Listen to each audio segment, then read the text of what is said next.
Nobody wants to hear the words that something's wrong with your baby or that your baby might not live. From the very first appointment, they said the baby is not as big as we would expect. And of course, there was a little panic that set in. I got a call from the doctor that said, we need to see a specialist. And at every appointment, it was a list of this could be wrong, but nothing was ever 100% this is what's happening. We really felt like we left with more questions than answers every time. The doctor suggested that we might want to terminate the pregnancy. We needed to consider what the quality of life would be like for her and if we would want that for our child. They did ask us to think about doing an amniocentesis, and so then they could have a more definitive answer of something that could be wrong. And they gave us a very set date. You have to have it by this day so that we have time to get the test results back so that you are within the legal time limit to terminate. We really prayed about it and thought about it for a long time, and then at our next appointment we told them we will do the amnio, but we will not do it by your deadline, because no matter what shows up on that test, we're not terminating this pregnancy. That's the baby that God gave us. Whatever was wrong or right with her, it was a precious life.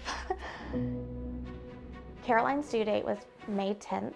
And January 31st, I got put on bed rest.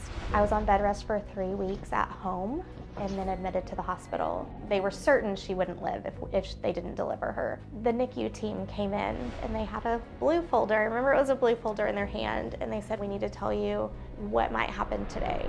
When your baby's born at 29 weeks, here's all the things: blindness, brain bleeds, bones that aren't formed correctly. And we said, please close your folder and put it down and go. Whatever was gonna happen was in God's hands. When she was born by emergency C-section, we didn't know what to expect. She was alive, which was more than they thought would happen. And she weighed 1 pound, 12.5 ounces, and was 12.5 inches long. She didn't have any abnormalities, so everything in their laundry list of things that could happen, none of it happened. This teeny tiny baby that wasn't even supposed to live.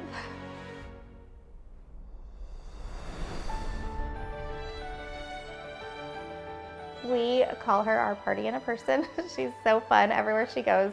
She is a great friend. She's a good big sister. She found her place on the stage, and Caroline leads worship for the younger kids at church, and she loves it. She's really incredible.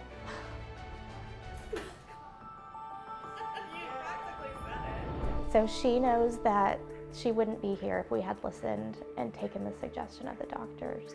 I don't know how that feels for a child to hear, you might not have been here if I had made a different choice. We tell Caroline God gave you a gift and you use it to serve others and to serve Him. But we hope that she'll share her story if she ever knows somebody that's facing uncertainty. For anyone who's facing uncertainty, I know it's so scary, but find people who will pray with you. Know that God has a plan and can use the story no matter what the outcome is. We were very fortunate that Caroline does not have any health issues, but we were willing to face whatever came our way.